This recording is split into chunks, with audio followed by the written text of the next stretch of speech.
Saber que las aflicciones estarán continuamente presentes en la vida, de un modo u otro, debiera llevarnos a la decisión de aprender a manejarlas, sobre todo desarrollando una actitud positiva y espiritual para lidiar con ellas. Para contribuir de algún modo a ese progreso necesario de madurez en el Señor, compartiremos algunos elementos o ingredientes que fueron usados ya antes en la experiencia de Pablo y que le empujaron para llegar a ser la persona que llegó a ser. En el último mensaje pudimos ver cómo Pablo desarrolló la capacidad de estar centrado en Cristo, que podía observar más allá de la situación visible para ver la oportunidad a la que se exponía. Y también vimos cómo desarrolló la capacidad de vislumbrar lo positivo aún en medio de las demás cosas. En el mensaje de hoy, seguiremos viviendo de la experiencia de vida del apóstol Pablo para aprender cómo desarrollar una actitud espiritual ante las aflicciones. Saludos y los mejores deseos para usted que escucha nuestro mensaje hoy. Soy el hermano Pedro y esto es un mensaje para ti. Nuestra oración es que el Señor use este programa para propiciar su crecimiento espiritual. Si usted decide progresar en su relación con Dios, queremos ser parte de eso especial que Dios hará en su vida. Los mensajes sobre la prosperidad han hecho un efecto negativo en la inmensa mayoría de los casos. Mirar la prosperidad económica como la perspectiva de vida dentro del Evangelio es una desviación de la verdad bíblica.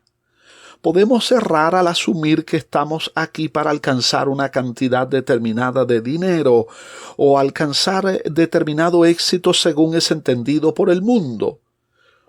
Muchas aflicciones le esperan al que tome este punto de vista.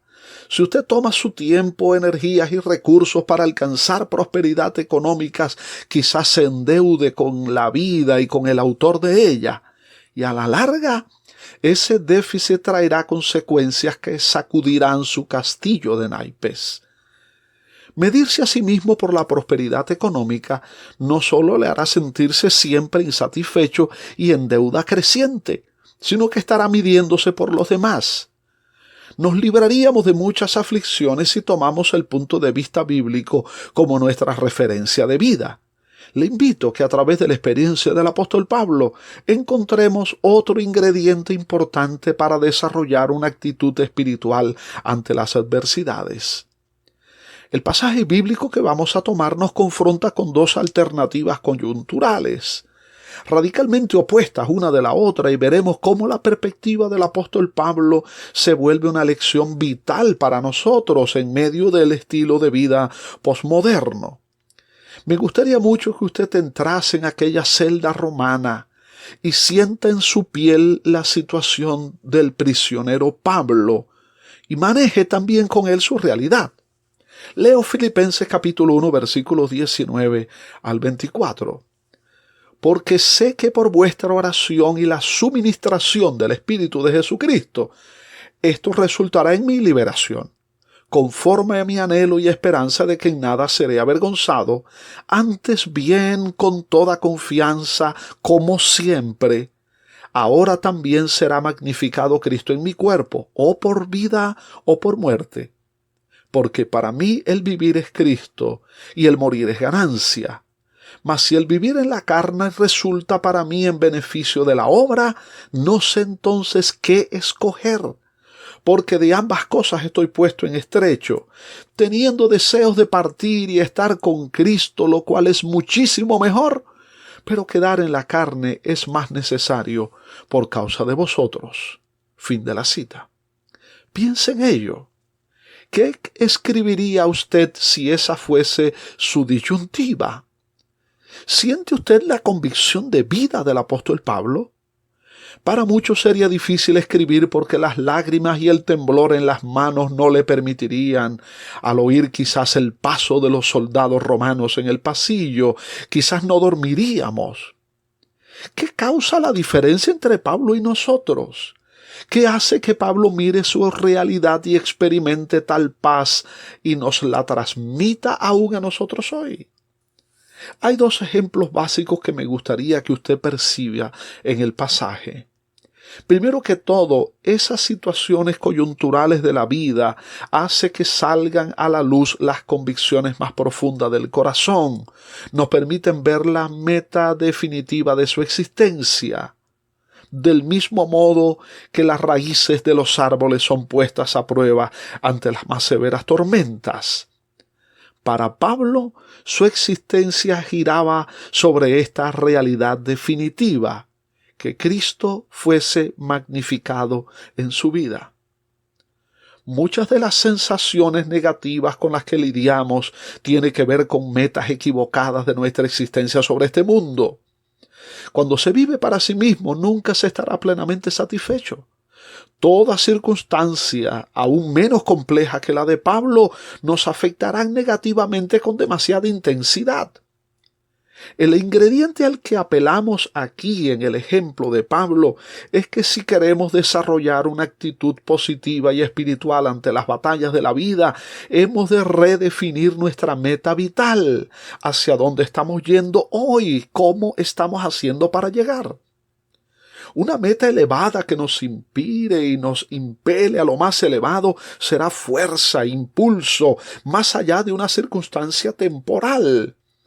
Más bien, en medio de determinada situación nos preguntamos cómo esto servirá para el cumplimiento del propósito de mi vida. No hay peor sensación que no saber hacia dónde vamos, porque eso nos deja sin brújula, sin estrella polar, sin mapa, en un mar inmenso de oscuridad y de tempestad. Otro aspecto básico significativo que nos aporta al deseo profundo de desarrollar nuestra propia actitud, y que Pablo nos enseña desde esa situación, es a tener un firme descanso sobre la roca inconmovible de la soberanía de Dios. Nuestra vida y nuestra muerte no están en las manos de la casualidad o lo fortuito. Tales asuntos importantes de la existencia pertenecen a la soberanía divina. No hay mayor reposo al corazón creyente que cuando reconocemos que nuestra vida le pertenece a Él y Él hará cumplir su propósito más allá de las contingencias que vivamos. El salmista aseguraba: el Señor cumplirá su propósito en mí. Y Pablo le aseguraba a los filipenses en el capítulo 1, versículo 6, estando convencido precisamente de esto, que el que comenzó en vosotros la buena obra, la perfeccionará hasta el día de Jesucristo. Y lo declara del corazón del que conoce a su Dios, que su Dios es suficiente para encaminarle más allá de todo esto, que Dios tiene la habilidad para llevarle a buen término más allá de todo, que Dios cumplirá sus planes soberanos y usará todo para bien si nos enfocamos en amarle. Si hemos de desarrollar nuestra actitud de manejar la adversidad de un modo espiritual y bíblico, redefinamos para qué estamos aquí, cuál es nuestra meta definitiva. Un objetivo mucho más elevado que acumular dinero o bienes. Para Pablo era que Cristo fuese engrandecido en su vida. Miremos también nuestra convicción de quién es Dios y cuál es su capacidad para hacer que su propósito se cumpla más allá de todo. Mire a Job, mire a José, mire a Pablo, mire a los santos a través de la historia. Mírese usted y descanse, repose. Alguien está a cargo suyo. Un Dios fiel y soberano vela por usted. Entreguémonos confiadamente en sus manos. Nuestro propósito al compartir este mensaje es que usted sea movido a un crecimiento espiritual. Es su decisión y si usted la toma, queremos ser parte de lo que Dios hará con su vida. Sea sobre usted la gracia y la paz de Dios Padre y del Señor Jesucristo.